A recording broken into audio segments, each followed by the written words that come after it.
So let's start with our chapter 1, the use of coordinates, end of chapter exercise. Starting with question number 1, what are the x coordinate and y coordinate of the point of intersection of two axes? तो हमारे पास जो two axes होती हैं, this is the y axis and this one is the x axis. तो जहाँ पर भी ये x axis और y axis intersect करती हैं वो ये point होता है और इसे हम क्या बोलते हैं, origin. इस point को हम क्या बोलते हैं, origin.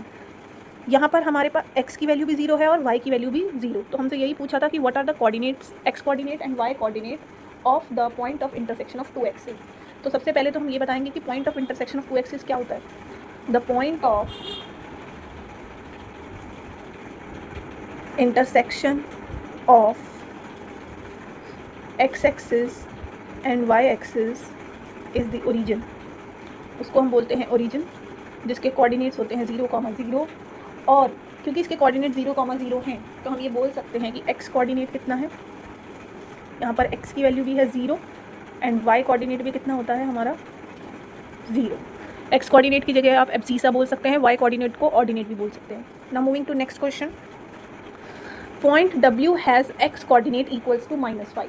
हमारे पास एक पॉइंट है w जिसका x कोऑर्डिनेट बताया है -5. Can you predict the coordinates of point h which is on the line through w parallel to y axis. पहले हम ये देखते हैं कि हमें x कोऑर्डिनेट बताया है w का, वो है -5. तो मैं यहाँ पर ये लिख दूँ, the x coordinate of w is -5. अब अगर x कोऑर्डिनेट पता है तो y के बारे में कोई इन्फॉर्मेशन नहीं है, ठीक है. अब ध्यान से देखेंगे, इस पूरी कार्टेशियन प्लेन में x कोऑर्डिनेट अगर -5 है, मतलब यहाँ है, यहाँ भी हो सकता है, यहाँ के अलावा और कहाँ हो सकता है -5. अगर x -5 है तो y की तो कुछ भी वैल्यू हो सकती है, कोई भी पॉसिबल. और ये बोला है can you predict the coordinates of a point h which is on a line through w and parallel to y. y axis के पैरेलल है और w से पास हो रही है, तो w से पास होने वाली यानी -5 से पास होने वाली है और पैरेलल टू y एक्सिस है, तो वो यही लाइन होगी. वो लाइन जो w पॉइंट से पास हो रही है, w क्या है जिसमें x कोऑर्डिनेट हमें पता है, बस x के बारे में इन्फॉर्मेशन है -5, और वो किसके पैरेलल है, वो y एक्सिस के पैरेलल है. अब हमें कहा है कि इस लाइन पर एक पॉइंट है h, हमें नहीं पता कहाँ है h, लेकिन क्योंकि वो इस लाइन पर है तो आप इसके कोऑर्डिनेट्स के बारे में क्या बोलोगे. अब ध्यान से देखते हैं, अगर वो पॉइंट h यहाँ पर होता तो उसके कोऑर्डिनेट क्या हो जाते, -5,0, यही हो जाते. अब अगर वो पॉइंट मेरे पास होता यहाँ पर तो इसके कोऑर्डिनेट हो जाते -5,3. यहाँ हो जाता तो -5,4.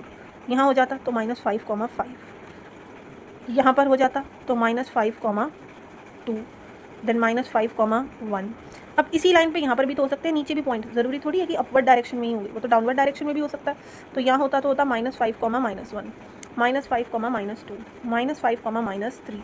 इसका मतलब इस लाइन पर कोई भी y की वैल्यू आ सकती है. तो इस हिसाब से मैं ये बोल सकती हूँ कि अगर कोई भी y की वैल्यू आ सकती है तो वो पॉइंट h इस लाइन पर कहीं भी है, तो इसलिए कोऑर्डिनेट्स ऑफ h क्या होंगे, क्योंकि वो इस लाइन पर है तो कोऑर्डिनेट्स ऑफ पॉइंट क्या h होंगे कि x तो उसका -5 ही है, वो तो फिक्स है, पर y कुछ भी हो सकता है, तो हमने जनरली y लिख दिया.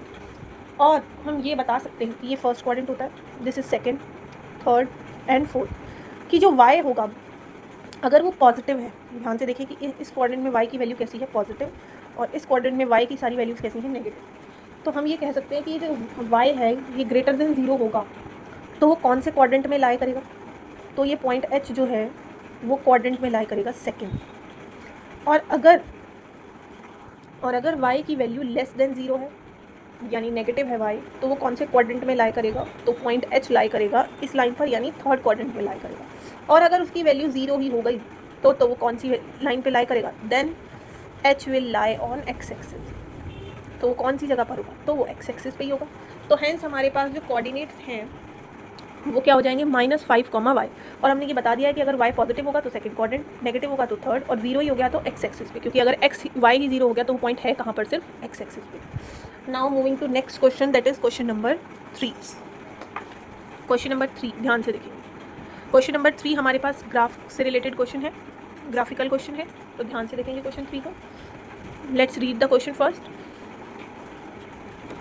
Consider the points are 3,0, a 0, -2,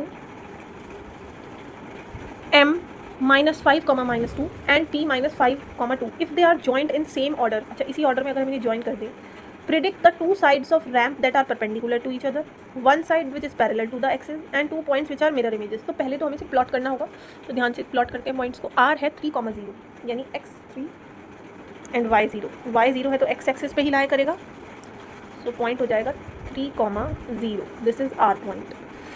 then a है 0, -2, x 0 है और y है -2, तो this is point a 0, -2।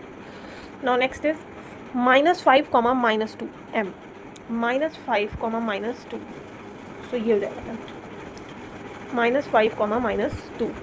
Then p -5, -2, -5, 2, ये है p। अब इन्हें ज्वाइन कर देते हैं, इन चारों पॉइंट्स को हम ज्वाइन कर देते हैं, देखते हैं शेप क्या फॉर्म आ रही है।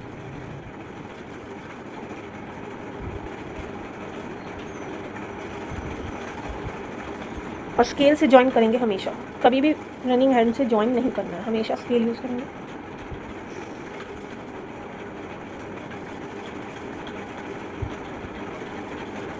तो ये हमारे पास फिगर फॉर्म होके आ गई है, RAMP रैम्प, एक क्वाड्रिलेटरल आया है हमारे पास। अब हमें इस क्वाड्रिलेटरल से रिलेटेड कुछ क्वेश्चंस पूछे हैं कि 2 sides of ramp that are perpendicular to each other, ऐसी 2 साइड्स जो एक दूसरे से परपेंडिकुलर हैं, यानी कितने का एंगल बना रही है, 90।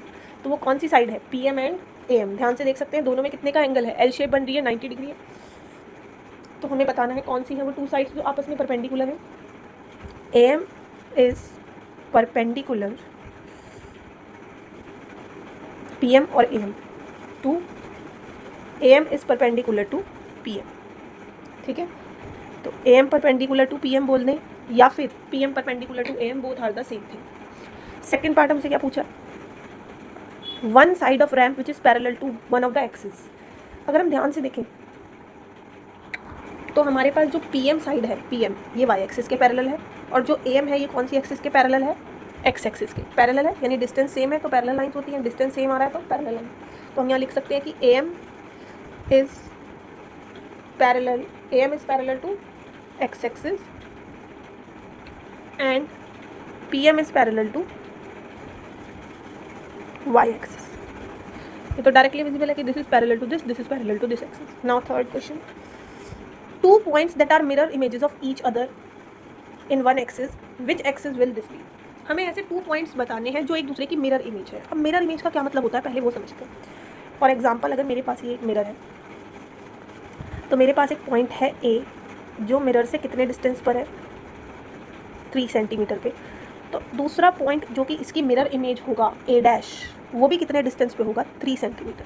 मिरर इमेज का मतलब है कि जब हम मिरर के सामने खड़े होते हैं तो जितने डिस्टेंस पे हम मिरर से होते हैं उतने ही डिस्टेंस पे हमारी मिरर इमेज जो होती है वो भी उतने ही डिस्टेंस पे बनती है मिरर से, बिहाइंड द मिरर। ये हमने अपना फिजिक्स में भी रीड किया है, लॉज ऑफ रिफ्लेक्शन में। वही है कि यहाँ पर अगर हम ध्यान से देखें तो P पॉइंट का ये डिस्टेंस कितना यूनिट है, ध्यान से देखेंगे 2 यूनिट्स। और अगर हम ध्यान से M का देखें तो M भी कितने यूनिट्स हैं, M का भी डिस्टेंस कितना है, x एक्सिस तो दोनों का सेम है, y एक्सिस देखो -2 होने से कोई फर्क नहीं पड़ता क्योंकि डिस्टेंस हमेशा पॉजिटिव होता है। तो डिस्टेंस हम ये सोचेंगे -2 है, नहीं, डिस्टेंस तो ये भी कितना है, 2 यूनिट्स, 2 बॉक्सेस का गैप है, यहाँ भी 2। तो P और M आपस में क्या है, एक दूसरे की मिरर इमेज, क्योंकि इनका y डिस्टेंस जो है अलॉन्ग द x एक्सिस, अगर x एक्सिस को मैं मिरर मान लूँ, ये अगर मिरर है मेरे पास तो मिरर से P 2 डिस्टेंस के यूनिट पर है और ये M पॉइंट भी 2 सेंटीमीटर के यूनिट्स पर। सो पॉइंट P और M सेम डिस्टेंस पर हैं, तो ये आपस में क्या होंगे, mirror images. P and M are mirror, point P and M are mirror image points along x axis. हमें x एक्सिस भी बताना था कि कौन सी एक्सिस है जो मिरर की तरह एक्ट करेगी, तो वो x एक्सिस है जो मिरर की तरह एक्ट कर रही है PM की, P और पॉइंट M की। Now moving to next question, that is question number 4.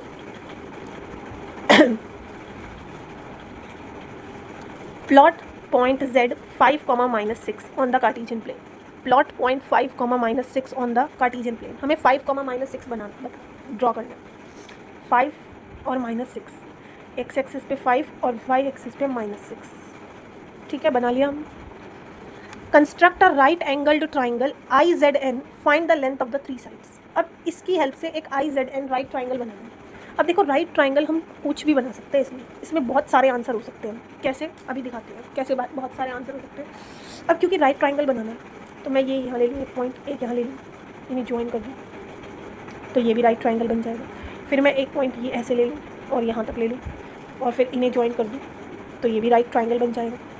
फिर मैं इन दोनों पॉइंट्स को और ऐसे ले लूँ और इसे ज्वाइन कर दूँ तो ये भी राइट ट्राइंगल बन जाएगा, ये भी राइट ट्राइंगल है। तो इसमें आपके आंसर डिफ़र कर सकते हैं, सबका आंसर इसमें सेम नहीं होगा, ठीक है, सबके आंसर इसमें डिफरेंट हो सकते हैं। पर हम वो लेंगे जिससे हमारी कैलकुलेशन ईजी हो, क्योंकि हमें राइट ट्राइंगल की लेंथ्स भी फाइंड करनी है, ठीक है। अब सबसे बेटर और ईजी ऑप्शन क्या है, वैसे तो आप कुछ भी ले सकते हैं उसमें और किसी में भी फाइंड कर लेंगे। तो मैंने ऐसे राइट ट्राइंगल ले लिया, मैंने ये राइट ट्राइंगल बनाया, ठीक है, आप कुछ भी बना सकते हैं इसमें। अब हमें नेमिंग क्या लिखनी थी, IZN, तो ये हो गया मेरे लिए पॉइंट I जो कि ओरिजिन है। मैंने इसलिए लिया क्योंकि एक पॉइंट तो ओरिजिन ही हो गया, 0 0, सबसे ईजी कोऑर्डिनेट। IZN, N क्या हो जाएगा, एक्स एक्सिस पे ही है तो वाई एक्सिस वाला पॉइंट 0। अब ये राइट ट्राइंगल हो गया। अब हमसे क्या पूछा था, फाइंड द लेंथ पूछी थी। तो ध्यान से देखेंगे, अगर मुझे लेंथ निकालनी है, ये कितना डिस्टेंस है, बॉक्सेस काउंट करा करो, 1 2 3 4 5 6, और नहीं भी काउंट करने बॉक्सेस तो लेंथ NZ लेंथ निकाल रहे हैं ना, तो NZ ध्यान से देखेंगे, अगर मुझे NZ लेंथ निकालनी है, N पॉइंट है 5,0, Z पॉइंट है 5,-6। अब देखिए ध्यान से, इसका x एक्सिस सेम है तो y वाले की हेल्प से हम इसका डिस्टेंस निकाल लेंगे। This minus this, 0 minus -6 which is 0 + 6 that is 6 units. Similarly अब मुझे ये वाला डिस्टेंस निकालना है IN, लेंथ IN। अब ध्यान से देखेंगे, IN ऐसे हॉरिजॉन्टल लाइन है, I है हमारे पास 0,0 और N पॉइंट है 5,0। अब यहाँ पर इनका y एक्सिस वाला कोऑर्डिनेट सेम है तो x एक्सिस से निकालेंगे, y तो सेम है क्योंकि ये x एक्सिस के अलॉन्ग है तो x axis, this -0 which is 5 units. अब मेरे पास this distance is 5 units and this is 6 units.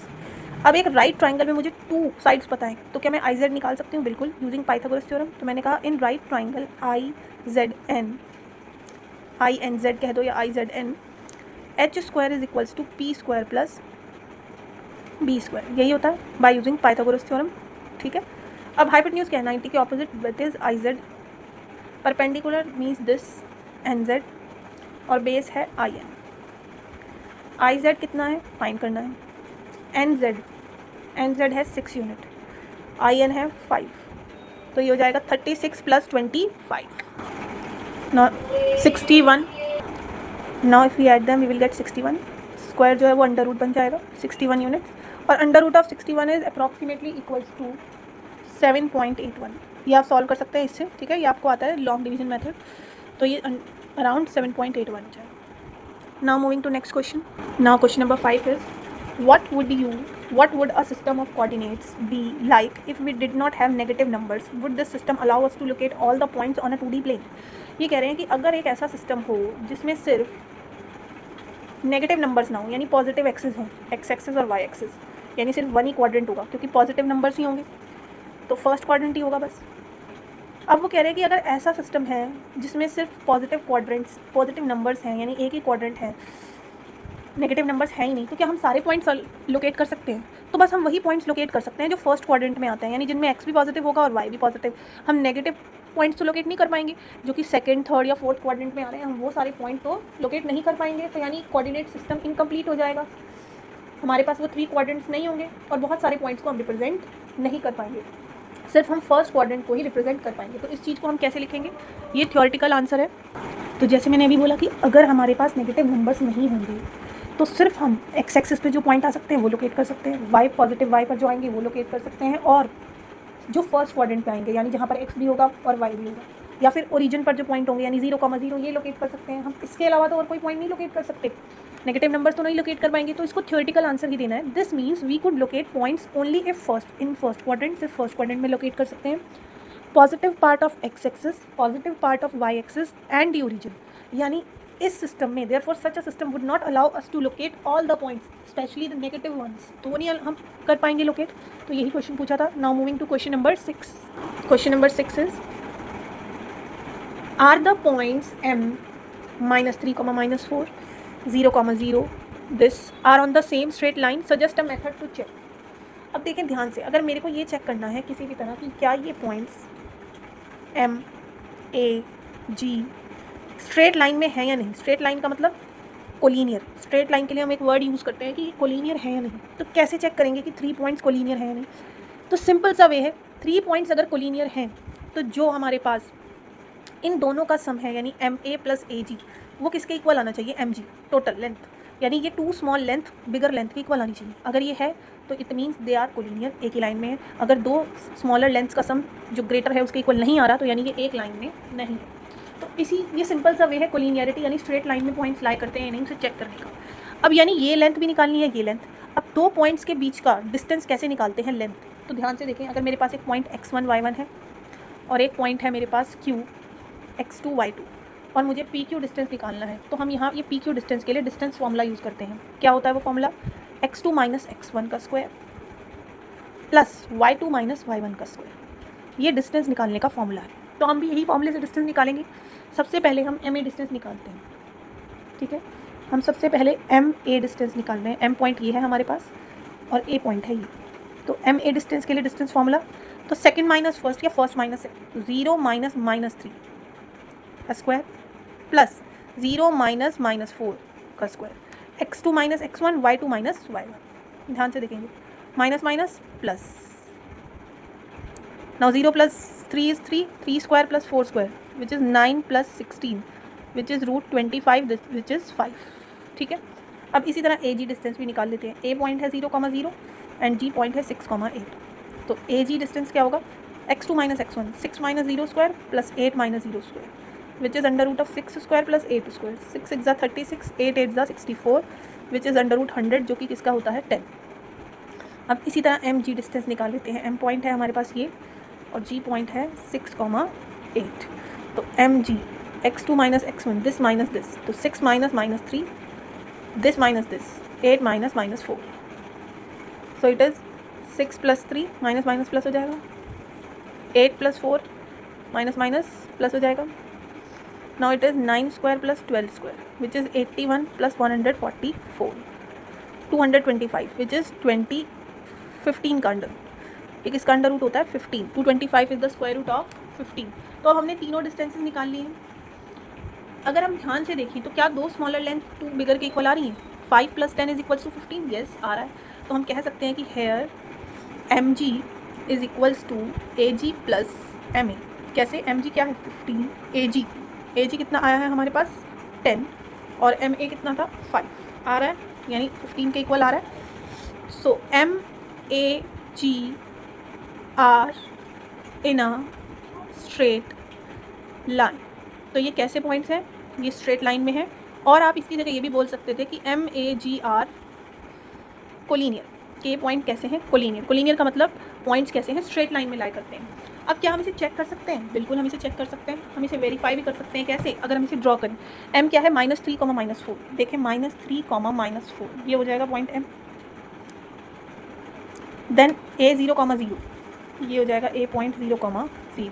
Then 6,8, x 6 है और y है 8, तो g है 6,8। क्या ये स्ट्रेट लाइन में है? चेक करेंगे स्केल से। तो क्या ये 3 पॉइंट स्ट्रेट लाइन में लाई कर रहे हैं? बिल्कुल लाई कर रहे हैं ये तीनों पॉइंट स्ट्रेट लाइन में, ठीक है। These all 3 points they lie on a straight line, और यही हमें चेक करना था बस, ठीक है। वैसे ये एक्स्ट्रा स्टेप है, विदाउट प्लॉटिंग बोला था तो हमें यही करना है। ये मैंने आपको सिर्फ एक चेक करके दिखा दिया अपने आंसर को, आपको ये नहीं करना है, आपको बस यही करना है सॉल्यूशन। विदाउट प्लॉटिंग है ना क्वेश्चन में, बिना प्लॉट करे स्ट्रेट लाइन में ये शो करना था। Now again 7 question is also same as this question. Use your method from problem 6 to check whether these points are on the same straight line. Now plot both the sets of point and check. और अब दोनों को plot करके check करने के लिए बोला है। तो अब इस क्वेश्चन में कहा है कि प्लॉट करो और चेक करो, जैसे आपने प्रीवियस क्वेश्चन में किया था। Again we have 3 points R B and C, और क्या ये मेरे पास कोलिनियर है या नहीं, यानी स्ट्रेट लाइन में है या नहीं, ये मुझे फिर से चेक करना है। तो अगेन अगर ये आर बी सी पॉइंट जो हैं स्ट्रेट लाइन में होंगे तो इसका मतलब क्या होगा? अगर ये स्ट्रेट लाइन में है यानी R B plus B C, तो अगर R B plus B C R C के इक्वल आ जाएगा तो yes they are collinear, otherwise not. तो पहले आर बी डिस्टेंस फाइंड करते हैं। R B this minus this, -2 minus minus तो प्लस हो जाएगा, -5 माइनस माइनस तो ये प्लस हो जाएगा, ठीक है। Which is 3 square plus -4 square which is 9 plus 16 under root 25 which is 5, and a BC So 4 minus 2 is 4 plus 2. Minus 12 minus 5 is minus 12 plus 5, which is under root of 6 square plus 7 square, which is under root of 36 plus 49. Now if we add 36 plus 49, तो ये हमारे पास कितना आ जाएगा, 4 and 3 7 and 8, ये आ जाएगा मेरे पास under root of 85, और इसे सॉल्व करें तो ये अप्रॉक्सीमेटली 9.22 होता है. Now R C this minus this, तो 4 plus 5 हो जाएगा, this minus this, so minus 12 minus minus 1 is plus 1, which is equals to 9 square plus minus 11 square. 9 square is 81 and it is 121 under root of 202, which is approximately 14.21. 202 किसका होता है, approximately 14.21. तो इतने unit आ गया. अब हमें चेक करना है क्या इन दोनों का सम, तो अगर हमें आर सी देखना है तो वो कितना है 14.21, और R B plus B C this plus this, यानी कि 5 प्लस 9.22, तो ये कितना हो जाएगा, 9 plus 5 is 14.22. This is 14.21, this is 14.22. Decimal place का भी डिफरेंस आपको देखना है, क्योंकि अगर ये 21 है ये 22, तो इतना भी अगर डिफरेंस आ रहा है it means they are not in same line, ये इक्वल नहीं है. So R B C are not on same line. अब हम देखते हैं क्यों नहीं है, क्योंकि प्लॉट करके तो और क्लैरिटी मिल जाएगी. और अब उन्होंने कहा है कि चेक आफ्टर प्लॉटिंग, तो पहले पॉइंट प्लॉट करेंगे -5, -1, -5, -1, this is point R, right. Now -2, -5, -2, -5, this is point B. 4, -12, x 4 है और ये है -12, 4, -12 this. अब अगर हम इन तीनों पॉइंट्स को देखें, क्या ये स्ट्रेट लाइन में है, तो देखेंगे नो, ये स्ट्रेट लाइन में नहीं है. आर और बी है पर सी तो स्ट्रेट लाइन में नहीं है इनके साथ, तो क्योंकि ये 3 पॉइंट स्ट्रेट लाइन में नहीं है तो ये कोलिनियर नहीं है. Now moving to next question, that is question number 8. Using the origin as one of the vertex plot the vertices of this. ठीक है, हमें ये बोला है कि ओरिजिन को एक वर्टेक्स मान के और राइट एंगल्ड आइसोस्केलस ट्राइंगल, एक राइट एंगल्ड आइसोस्केलस. पहले तो मुझे ये पता होना चाहिए कि राइट एंगल मीन्स एक एंगल 90 होना चाहिए. ठीक है, और उन्होंने कहा है कि ओरिजिन को एक वर्टेक्स मान लो, तो ये मान लेते हैं हम ओरिजिन ओ 0,0. अब राइट तो हो गया, आइसोस्केलस का मतलब इसकी ये 2 साइड्स इक्वल होंगी, क्योंकि ये तो हाइपोटेन्यूज है लॉन्गेस्ट, तो ये तो नहीं हो सकती. ये 2 इक्वल होगी, यानी जितना डिस्टेंस ये होगा उतना ही ये होगा. इक्वल का मतलब अगर मेरे पास ये ओ ए बी एक राइट ट्राइंगल है, तो जितना ओ ए होगा, फॉर एग्जांपल अगर मैं ओ ए को 3 यूनिट्स लेती हूँ तो ये भी 3 यूनिट्स होना चाहिए. अब ये एक्स एक्सिस पे है तो इसके कोऑर्डिनेट हो जाएंगे 3,0, और ये वाई एक्सिस पे है तो 0,3. तो ध्यान से देखेंगे, ओरिजिन को वर्टेक्स पे लेना है यानी 0,0, और पॉइंट का नेम हो गया ओ. 5 भी ले सकते हैं वैसे हम, ज़रूरी नहीं है हम 3 लें. चलो फिलहाल अब हम 3 ही ले लेते हैं, 3, और यहाँ पर भी 3. तो ये हमारे पास ए पॉइंट है 3,0 and this is B point 0,3, क्योंकि वाई एक्सिस पे. तीनों को ज्वाइन करके हम क्या बना रहे हैं, ये right triangle which is isosceles also. ये आइसोस्केलस राइट ट्राइंगल है ओ ए बी. ठीक है, ये हमारा O A B isosceles right triangle है. Now in second part, an isosceles triangle with 1 vertex in quadrant 3 and other in 4. पहली बात तो ये है हमारे पास quadrants, this is x, x dash, y, y dash. This is first quadrant, second, third and fourth. अब इन्होंने कहा है ओरिजिन पे तो एक वर्टेक्स है ही, और कैसा बनाना है, isosceles with 1 vertex in 3 and other in 4. Isosceles का मतलब है कि ये और ये साइड इक्वल, 2 साइड्स इक्वल लेनी है, और एक वर्टेक्स इधर होना चाहिए, एक वर्टेक्स इधर होना चाहिए. अब ये अगर मुझे आइसोस्केलस बनाना है, यानी ये और ये साइड इक्वल बनानी है, तो ये वाला डिस्टेंस सेम लेना चाहिए. तो यानी कि अगर मैं इसमें ये डिस्टेंस सेम चाहती हूँ, तो यानी ये 2 पॉइंट एक दूसरे के आपस में मिरर इमेज हो. जैसे कि अगर मैंने ये ओरिजिन ओ वर्टेक्स ले लिया, ठीक है, अगर मैंने ये डिस्टेंस यहाँ से लिया है 4 यूनिट्स, ठीक है, दिस इज़ 4 यूनिट्स, 1 2 3 4 बॉक्सेस, तो 1 2 3 4, ये भी क्या होना चाहिए 4 यूनिट. तो ये मेरे लिए पॉइंट हो गया M, और ये है पॉइंट N. अब इसके कोऑर्डिनेट क्या है, x पे -4 और y पे भी -4. इसके कोऑर्डिनेट्स क्या हैं, x पे 4 और y पे -4. ठीक है, तो ये आइसोस्केलस यानी इक्वल डिस्टेंसेस पे लेना है. अब इक्वल डिस्टेंसेस के लिए चाहे आप यूनिट्स में डिस्टेंस काउंट करो या आप इक्वल बॉक्सेस काउंट कर लो, both are the same thing, क्योंकि वो दोनों एक ही बात है. और ये आइसोस्केलस हो गया in which OM is equals to ON, क्योंकि इक्वल डिस्टेंस पे है तो OM is equals to ON. Now moving to question number 9. The following table shows the coordinates of the point S, M and T in each case. इस table में हमें S M N T 3 coordinates given हैं, ठीक है। Is M the mid point of S T, हमें ये बताना है कि एस एम टी अगर 3 पॉइंट्स दिए हैं तो क्या एम मिड पॉइंट है इस एस टी लाइन का, येस और नो और रीजन। अब उससे पहले हमें मिड पॉइंट के बारे में कुछ पता होना चाहिए कि मिड पॉइंट फॉर्मूला कैसे फाइंड करते हैं। तो देखेंगे यहाँ सॉल्यूशन कर रही हूँ मैं कि हमारे पास मिड पॉइंट फॉर्मूला क्या होता है। तो सबसे पहले हमें मिड पॉइंट फॉर्मूला के बारे में पता होना चाहिए कि अगर मेरे पास एक लाइन सेगमेंट है और मुझे उसके मिड पॉइंट निकालने हैं तो उसका फॉर्मूला क्या होता है। तो ध्यान से देखेंगे मिड पॉइंट फॉर्मूला क्या होता है। तो mid point formula, for example मेरे पास एक लाइन सेगमेंट है ए बी, x1 y1 और b के कोऑर्डिनेट्स हैं x2 y2 और यहाँ पर m अगर इसका मिड पॉइंट है तो मिड पॉइंट का मतलब, पहली बात तो मिड पॉइंट का मतलब ये दोनों इक्वल पार्ट में बाइसेक्ट हो गए। तो मिड पॉइंट के कोऑर्डिनेट्स यानी कोऑर्डिनेट्स ऑफ m हमेशा कैसे निकलेंगे, x1 plus x2 upon 2 y1 plus y2 upon 2, x1 plus x2 upon 2 y1 plus y2 upon 2। जैसे कि अब हमारे पास ये क्वेश्चन में एक लाइन है एस टी और हमें कहा है कि ये चेक करना है कि m इसका मिड पॉइंट है या नहीं। तो फर्स्ट केस लेते हैं, हमारे पास है s पॉइंट के कोऑर्डिनेट -3,0, t है 3,0 और m हमें कहा है 0,0। अब अगर मुझे खुद निकालने हैं इसके मिड पॉइंट तो मैंने कहा mid point of S T यानी m, mid point of S T जिसे हम m बोल रहे हैं, इसके कोऑर्डिनेट्स कैसे निकलेंगे। तो ध्यान से देखेंगे इसके कोऑर्डिनेट्स कैसे निकलेंगे। तो मिड पॉइंट ऑफ m कैसे निकलेंगे, x1 plus x2 upon 2 y1 plus y2 upon 2 y1 plus y2 upon 2 which is 3 minus 3 is 0 and 0 plus 0 upon anything is 0। तो क्या m के वही आ रहे हैं, ध्यान से देखिए 0,0 ही दिए थे, यस। तो ये तो सही आ गए। और क्या रीज़न है, by using mid point formula, ठीक है। नाउ नेक्स्ट इज अगेन 2,3 है। सेकंड में हमारे पास s के कोऑर्डिनेट्स क्या हैं 2,3, t के कोऑर्डिनेट्स हैं 4,5 और m के कोऑर्डिनेट्स हमें बोले हैं 3,4। अब हम खुद फाइंड करके देखेंगे कि क्या यही सेम आ रहे हैं। अगर सेम आ रहे हैं तो येस और नहीं आ रहे हैं तो नो। तो x1 plus x2 upon 2, 3 plus 5 y1 plus y2 upon 2, so it is 6 upon 2, 8 upon 2। Cancel out करेंगे तो 2 3 ज़ा 6, 2 4 ज़ा 8, यही आ रहे हैं बिल्कुल 3,4 ही दिए तो yes and again this is the same. Now the third part is again s के कोऑर्डिनेट्स क्या हैं 0,0, t is 0,-10 and m is 0,5. So midpoint of ST which is m, x1 plus x2 upon 2 y1 plus y2 upon 2 0 plus minus 10 upon 2। ध्यान से देखेंगे this plus this। now 0 upon 2 is 0 and minus 10 upon 2 is -5। तो क्या यही आ रहे हैं, नहीं, यहाँ पर तो m 0,5 दिया तो नो। और यूजिंग मिड पॉइंट फॉर्मूला, क्योंकि ये सेम नहीं आ रहे हैं तो नो, ठीक है। नाउ नेक्स्ट फोर्थ पार्ट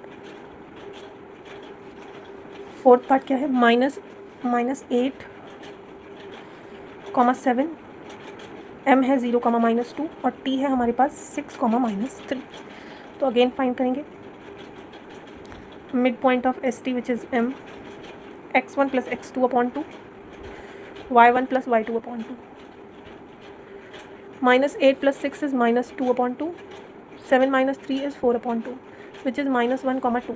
क्या यही है, नो, ये तो 0,-2 दिए थे, so this is not same, so no and using mid point formula. तो सिंपल है, इस क्वेश्चन में बस हमें ये फाइंड करना था कि ये m जो है मिड पॉइंट है एस और टी का या नहीं।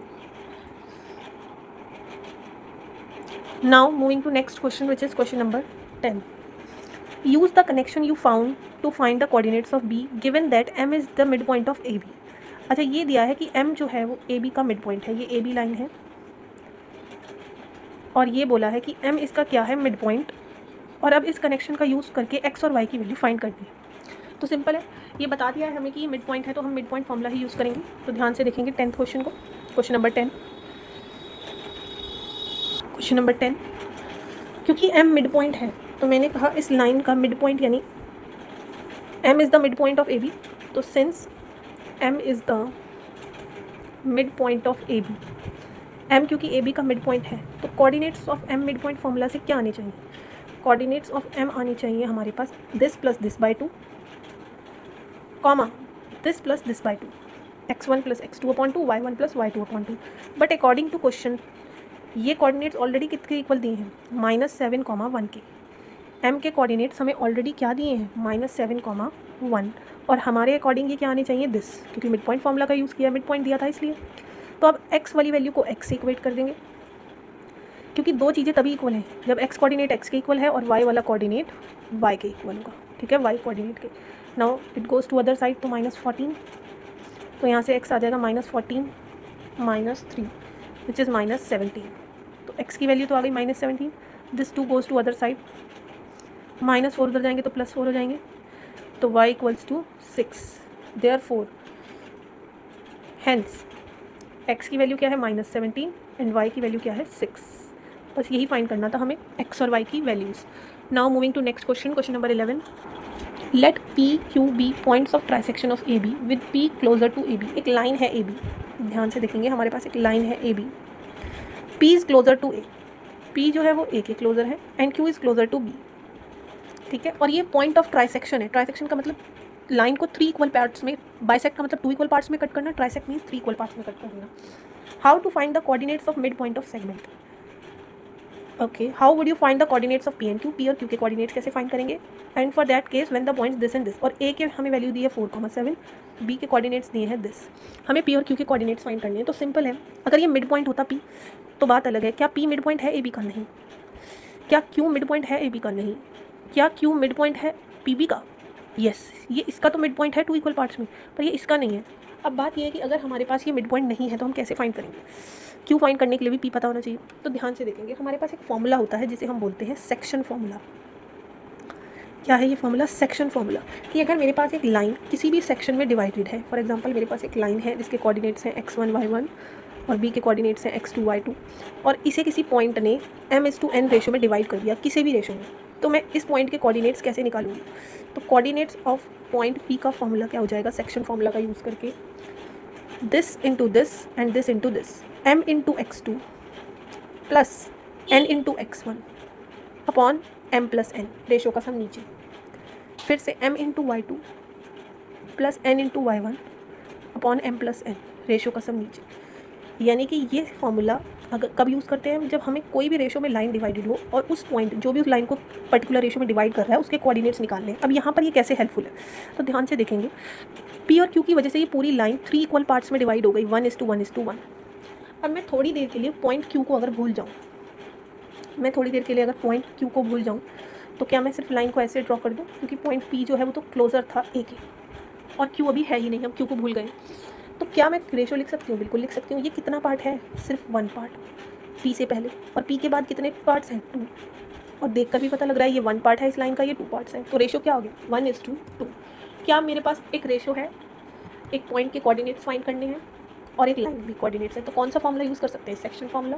तो बाय सेक्शन फॉर्मूला हम कोऑर्डिनेट्स ऑफ P लिख सकते हैं, कोऑर्डिनेट्स ऑफ P क्या हो जाएंगे, ध्यान से देखेंगे, this into this and this into this, 1:16 plus 2:4, 1:16 plus 2:4।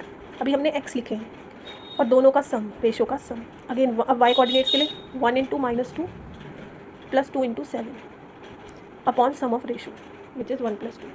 ये क्या आ जाएगा, 16 plus 8 24/3 -2 plus 14/3 which is 24, 3 1 3 3 8 24 and it is 12/3 which is 4। तो क्या कोऑर्डिनेट्स आ गए मेरे पास, 8,4।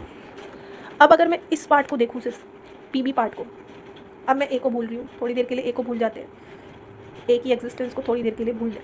अब मेरे पास अब तो P के कोऑर्डिनेट्स हैं, यहाँ नहीं लिखते, कन्फ्यूजन ना हो, अब तो P के कोऑर्डिनेट्स हैं और B के कोऑर्डिनेट्स भी हैं, और ये भी इक्वली पार्ट्स में 1:1 में डिवाइडेड है, यानी मिड पॉइंट है। सिंस मिड पॉइंट फार्मूला है तो अब हम मिड पॉइंट फार्मूला तो और भी ईजी होता है सेक्शन फार्मूला से। अगर आप इसे 1:1 मान के सेक्शन फार्मूला की तरह करेंगे तो भी यही आएगा।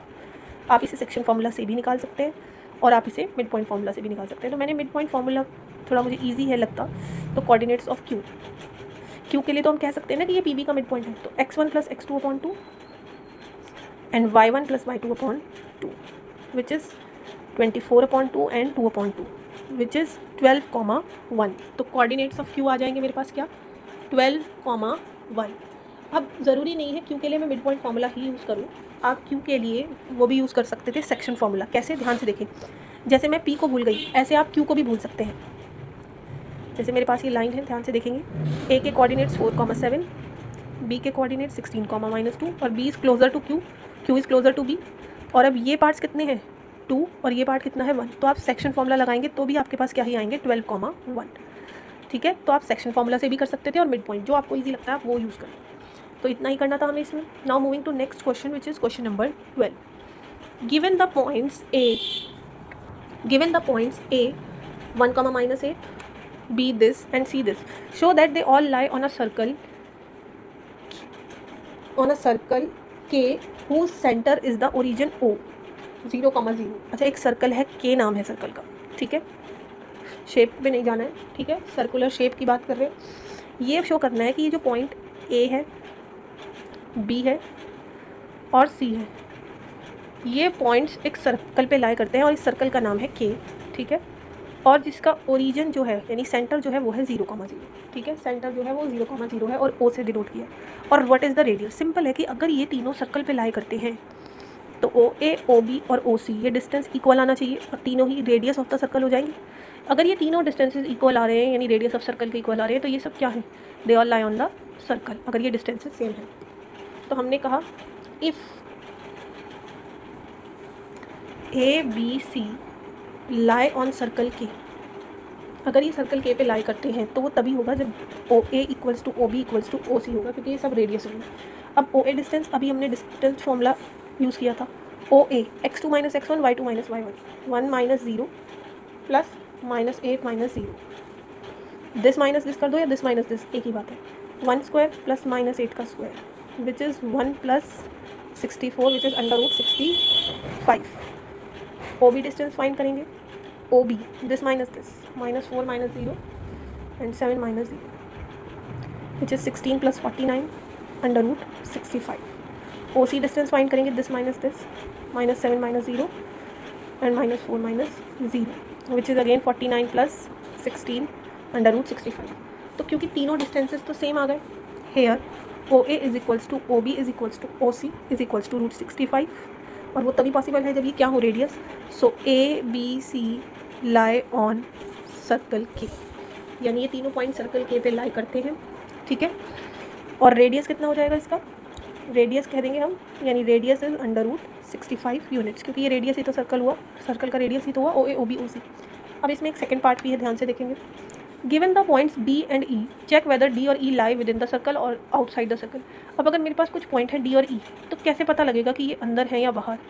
अगर इनका भी डिस्टेंस OD और OE √65 ही आ गया तो ये सर्कल पे ही लाई करते हैं, 65 से कम आया तो दोनों अंदर लाई करेंगे, 65 से ज़्यादा आ जाएगा तो बाहर लाई करेंगे। तो सिंपल है ये, तो बस मुझे डिस्टेंस फाइंड करने हैं OD और OE।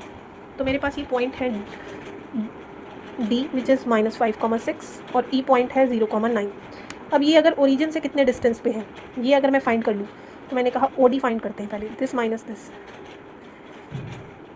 Which is 25 + 36 √61 which is less than √65, so D lies inside the circle, so D lies inside, या फिर आप ऐसे भी बोल सकते हैं within the circle। now OE distance find करेंगे तो this minus this, 0 - 0 9 - 0, so it is 0 + 81, 0 + √81। अब √81 obviously greater than √65 है, so E lies outside the circle. अब अगर यही √65 आ जाते दोनों तो they will lie on the circle, ये सर्कल के ऊपर लाई करते हैं। Now moving to next question, that is question number 13। The mid points on the sides of a triangle ABC are the points DEF। Given that the coordinates of DEF are this, find the coordinates of A and B। ABC, हमारे पास एक triangle है ABC, ठीक है, और इसके mid points हैं D, E और F, और DEF के कोऑर्डिनेट्स दिए हैं 5,1 6,5 एंड 0,3, और ABC के कोऑर्डिनेट्स नहीं पता तो x1 y1 x2 y2 x3 y3। उन्होंने कहा है अगर ये मिड पॉइंट्स हैं, ये ऑलरेडी बताया कि DEF मिड पॉइंट है, तो मिड पॉइंट फॉर्मूले का हेल्प से हम x1 y1 x2 y2 और 3 इन सब के ABC के कोऑर्डिनेट्स फाइंड करें। तो जनरल इक्वेशन बनाते हैं, पहले लाइंस को अलग अलग देखेंगे कि अगर हम यहाँ देखें तो ये मिड पॉइंट है, तो let the coordinates of A be x1 comma y1, B be x2 comma y2 and C be x3 comma y3. ठीक है. नाउ D is the midpoint of AB. D is the midpoint of AB. तो mid point फॉर्मूले की help से हम ये कह सकते हैं कि कोऑर्डिनेट्स ऑफ D क्या होंगे. अगर हमें कोऑर्डिनेट्स ऑफ D लिखने हैं तो वो क्या होंगे, x1 plus x2 upon 2, y1 plus y2 upon 2, और ये हो जाएगा 5,1 के इक्वल. राइट. अब कंपेयर करें x कोऑर्डिनेट x से, y कोऑर्डिनेट्स y से. तो x1 plus x2 upon 2 equals to 5 and y1 plus y2 upon 2 equals to 1.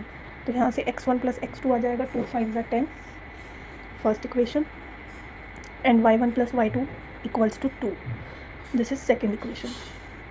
Similarly जैसे D मिड पॉइंट है, ऐसे हम ये बोल सकते हैं कि F is the mid point of BC. F is the mid point of BC. तो F के कोऑर्डिनेट्स क्या हैं, this plus this by 2, x2 plus x3 upon 2, y2 plus y3 upon 2 which is equals to 0,3. अब इसे भी compare करेंगे तो x2 plus x3 upon 2 equals to 0, y2 plus y3 upon 2 equals to 3.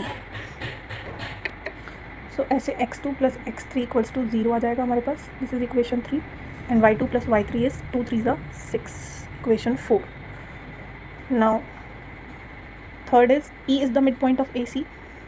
E is the midpoint of AC. So E के coordinates क्या हो जाएंगे, x1 plus x3 upon 2, y1 plus y3 upon 2 which is equals to 6,5. x1 plus x3 upon 2 equals to 6, y1 plus y3 upon 2 equals to 5. x1 plus x3 equals to 12 which is equation number 5. And y1 plus y3 equals to 10, equation number 6. अब हमारे पास ये 6 equation हैं. अगर मैं x की value निकालना चाहती हूँ, x में इक्वेशन चाहती हूँ, तो मैंने कहा this this and this, adding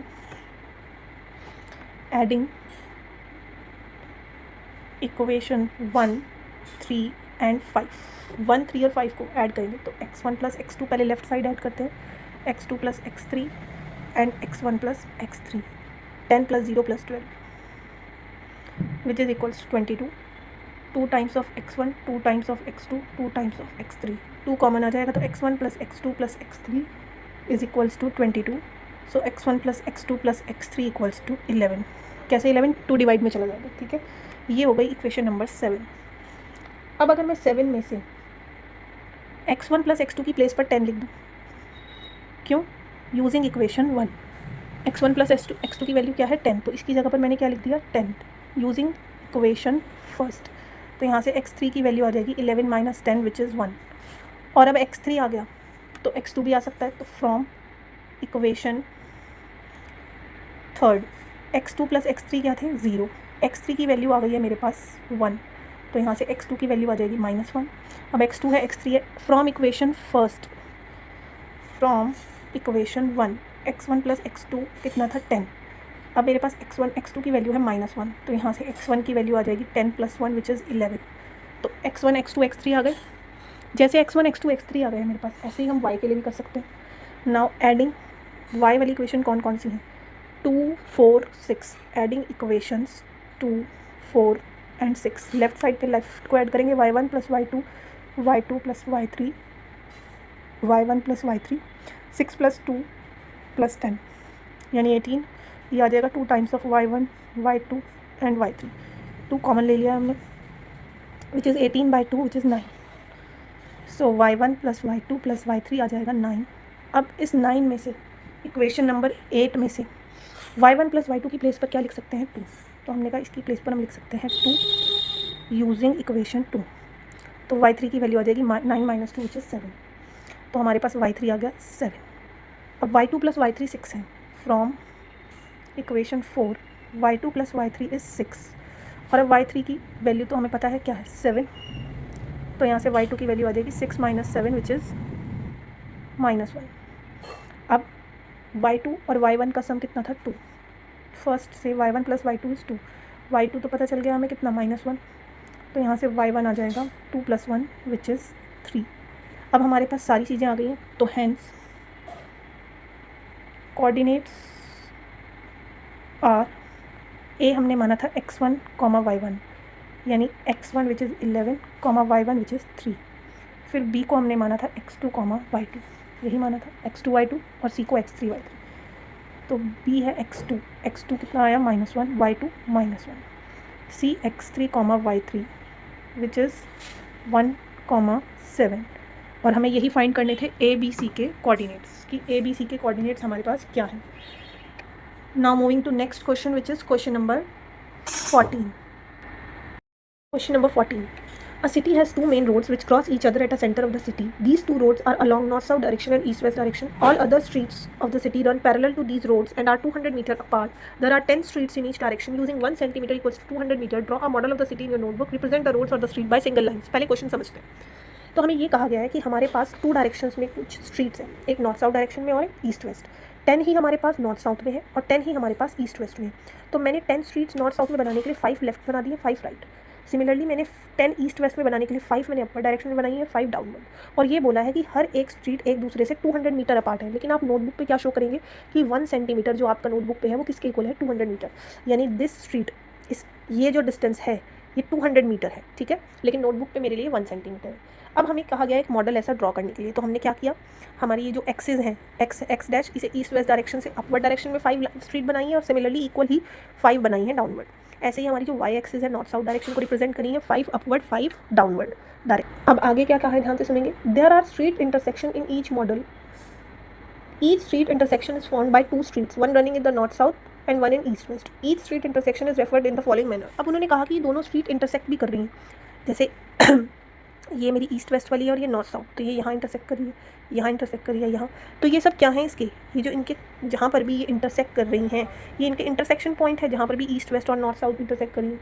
अब इन्होंने कहा है इसे कैसे समझना है। If second street running in the north, अब अगर उन्होंने कहा नॉर्थ साउथ वाली सेकेंड स्ट्रीट, यानी ये देखो नॉर्थ साउथ की ये हमारे ये ओरिजिनल पॉइंट है, ठीक है।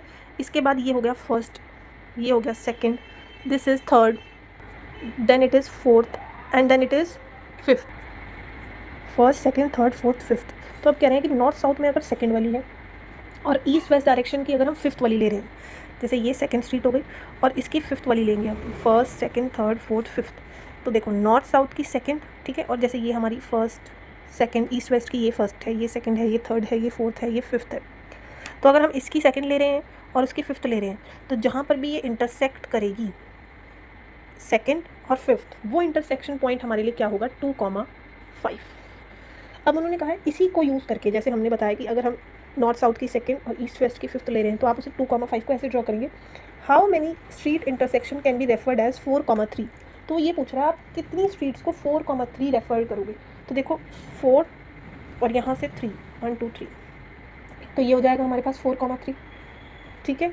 ऐसी कितनी है, एक ही तो है 4,3। सिमिलरली इसने कहा है how many you will referred as 3,4। Second point में कह रहे हैं how many you will referred as 3,4। देखो ये है 3 और ये है 4, तो थर्ड और फोर्थ के इंटरसेक्शन भी ऐसे कितने हैं, 1 है। तो हमारे पास ऐसे इंटरसेक्शन कितने हैं, 4,3 के भी 1 है और 3,4 के भी कितने हैं, 1। ऐसे हमारे पास दोनों 1 1 इंटरसेक्शन है। तो इसमें फर्स्ट का भी क्या होगा, 1 इंटरसेक्शन, ठीक है। इसमें हमारे पास 4,3 है और 3,4 के भी कितने इंटरसेक्शन है, ओनली 1 इंटरसेक्शन। ऐसे हमारे पास सिर्फ एक ही तो इंटरसेक्शन होंगे, बाकी तो डिफरेंट होंगे, ठीक है। Now moving to next question which is question number 15. A computer graphic program displays images on a rectangular screen whose coordinate system has the origin at the bottom left corner. Okay, bottom left पे, यानी कि left पे bottom में जो corner है ये origin है। The screen is 800 pixel wide and 600 pixel high. 800 pixel तो विड्थ है इसकी, तो हमने 800 तक वैल्यू लिखी है, और हमारे पास 600 पिक्सल इसकी हाइट है, तो हाइट 600 पिक्सल है। A circular icon of radius 80 pixel is drawn with its center at A, which is 200,150, and another icon radius 100 pixel is drawn at the centre of B point. पहले तो हम ए और B point draw करते हैं। ए है 100,150, तो simple है, आपने 100 पिक्सल के वैल्यू ले ली हमने, 100 पिक्सल का गैप लिया क्योंकि इजी है 100 ड्रॉ करना, क्योंकि हमारे पास वैल्यूज़ हंड्रेड्स में ही है सारी। अब हमने क्या किया है, 1 सेंटीमीटर इक्वल्स टू 100 लिया है, 1 सेंटीमीटर इक्वल्स टू 100 पिक्सल लिया है हमने, ठीक है। ये हमारा यहाँ पर स्केल है on X axis as well on Y axis. अब हमें कहा एक पॉइंट है ए 100,150, 100,150, तो ये होगा ये पॉइंट ए, ठीक है, ये है हमारा पॉइंट ए। फिर इन्होंने कहा है एक पॉइंट है बी विच इज़ 250,230, 250, 230, ये होगा पॉइंट बी। ठीक है, अब इन्होंने कहा है कि ए और बी पे हमें 2 सर्कल आइकॉन बनाने हैं। ए पे बनाना है 80 पिक्सल के रेडियस का। अब 100 पिक्सल ये है, 80 पिक्सल के लिए 100 से 2 जो लाइंस नीचे है वो ले लेंगे, ये 80 पिक्सल हो जाएगा। ध्यान से देखो, ये हमारे पास 80 पिक्सल हो जाएगा। ये जो डिस्टेंस है ये कंप्लीट 100 है, तो यहाँ से लेकर यहाँ तक ये वाली जो लाइन है ये 80 पिक्सल को रिप्रेजेंट कर रही है, तो ये हमारे पास 80 हो जाएगा। ठीक है, अब ए पॉइंट पे हमें 80 पिक्सल का एक सर्कल आइकॉन बनाना है। ध्यान से बनाएंगे, ए पॉइंट पे हमें 80 पिक्सल का एक सर्कल आइकॉन बनाना है। बना लिया हमने, ये हमने ए पॉइंट पे बनाया है। कितने पिक्सल का रेडियस है? 80 पिक्सल का बोला था क्वेश्चन में। ठीक है, सिमिलरली बी पर हमें कितने का बनाना है? 100। अब ए पर तो 80 था, तो हमने 80 का गैप लिया, ये 100 बोला है तो इसे 100 लेते हैं। ये 100 हो गया। ठीक है, अब 100 का रेडियस लेकर 100 पिक्सल का बी पर बनाना है सर्कल। ठीक है,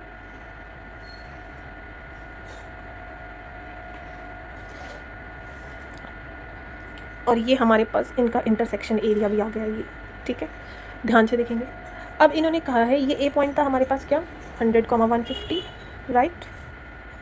और बी पॉइंट था हमारे पास कितना था? 250, 230। अब हमसे क्वेश्चन पूछे हैं, whether any part of the circle lies outside the screen. ये स्क्रीन है हमारी, ये हमारी स्क्रीन थी 800 विड्थ और 600 पिक्सल की हाइट। तो ये हमने बना ली है हमारी कंप्यूटर स्क्रीन। क्या ये सर्कल का कोई भी पार्ट स्क्रीन से बाहर है? Any part of the circle lies outside the screen, ऐसा तो नहीं है। तो हम क्या लिखेंगे फर्स्ट पार्ट का answer? Both circles are on the screen. दोनों ही स्क्रीन पर है, स्क्रीन से बाहर कोई पार्ट नहीं है। ठीक है, next is whether the two circles intersect each other. तो ये तो हमें दिख ही नहीं है कि ये दोनों इंटरसेक्ट कर रहे हैं। Yes, both circles are intersecting each other. दोनों सर्कल एक दूसरे को इंटरसेक्ट कर रहे हैं। अब नेक्स्ट क्या पूछा है? Draw it centre. अगर हमसे ये पूछ लिया है इन्होंने, तो बस यही 2 क्वेश्चंस थे हमारे पास। वेदर पूछा था कि no both the circle are on the screen, की बाहर है नहीं, क्या ये सर्कल इंटरसेक्ट कर रहे हैं, तो वो क्लियरली विजिबल है ड्रॉ करने के बाद कि yes they are intersecting each other, right. So now we have completed this. So moving to next question. Question number 16. Plot the points 2, 1, -1, 2, -2, -1 and d, 1, -2 on the coordinate plane. पहले तो इन्हें plot करेंगे 2, 1. 2, 1 is this, -1, 2, -2, -1,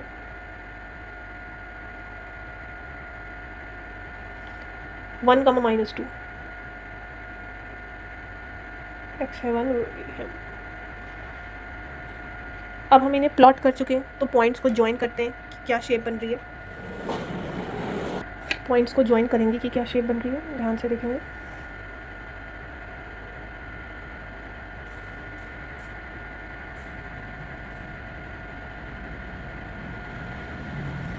अब ये rhombus भी हो सकती है और स्क्वायर भी, देखकर विजिबल है। Is ABCD a square? तो कैसे कंफर्म करें? रोम्बस भी हो सकती है, स्क्वायर भी। Can you explain why and what is the area of this square if it is a square? तो पहले तो हमें डिस्टेंसेस ही निकालने पड़ेंगे, तभी पता चलेगा कि ये रोम्बस है या स्क्वायर। तो मैंने कहा कि ABC और D, अगर मुझे देखना है कि ये रोम्बस है या स्क्वायर, तो मैं पहले सारी साइड्स की लेंथ निकाल लूँ, AB, BC, CD और AD। तो मैंने कहा अगर मुझे AB चाहिए, this minus this, minus minus plus, this minus this, it is 3 square plus minus 1 square which is 9 + 1 which is √10। AB, इसी तरह BC फाइंड करेंगे, this minus minus plus, minus minus plus, so it is 1 square plus 3 square, again 1 + 9 which is √10। CD निकालेंगे, -2 -1 -1 + 2। आप this minus this करो या this minus this, both are the same thing. So it is 9 + 1 which is √10। Now AD find करेंगे, AD which is 2 - 1 and 1 - -2 which is 1 + 2। So 1 square plus 3 square again 1 plus 3 which is root 1 plus 9 which is root 10. तो सारे distances क्योंकि same आ रहे हैं, सारी sides A B B C C D equals to A D all are root 10. So A B C D can be a square और rhombus. ये square भी हो सकता है और रोम्बस भी, बट स्क्वायर के डायगनल्स जो होते हैं वो इक्वल होते हैं और रोम्बस के अनइक्वल. तो अगर इसके स्क्वायर के डायगनल्स की लेंथ इक्वल आ रही है इस क्वाड्रिलेटरल की, तो ये क्या होगा स्क्वायर. और अगर अनइक्वल आ रही है तो रोम्बस. तो अब हमें ए सी भी फाइंड करना होगा. A C 1 minus minus 1 which is plus 1. तो ये हो जाएगा 4 square plus 2 square which is 16 plus 4 which is root 20. और अब ए सी फाइंड किया है तो सिमिलरली हम बी डी भी फाइंड करेंगे. B D which is B D -1 -1 square and 2 minus minus plus. So -2 square plus 4 square which is 4 plus 16 root 20. अब diagonal A C is equals to B D आ गया है. Diagonal A C equals to B D आ गया. So A B C D is a square. क्या है ये? एक स्क्वायर. अब एरिया ऑफ स्क्वायर का फॉर्मूला क्या होता है? सिंपल है. एरिया ऑफ स्क्वायर, एरिया क्यों फाइंड कर रहे हैं? क्योंकि what is the area of this square पूछा था. तो एरिया ऑफ स्क्वायर होता है साइड स्क्वायर. साइड क्या आई थी हमारे पास? रूट 10. रूट 10 का स्क्वायर करेंगे तो 10 स्क्वायर यूनिट्स. रूट और अंडर रूट कैंसिल आउट कर देंगे एक दूसरे को. So we have completed this end of chapter exercise of this chapter.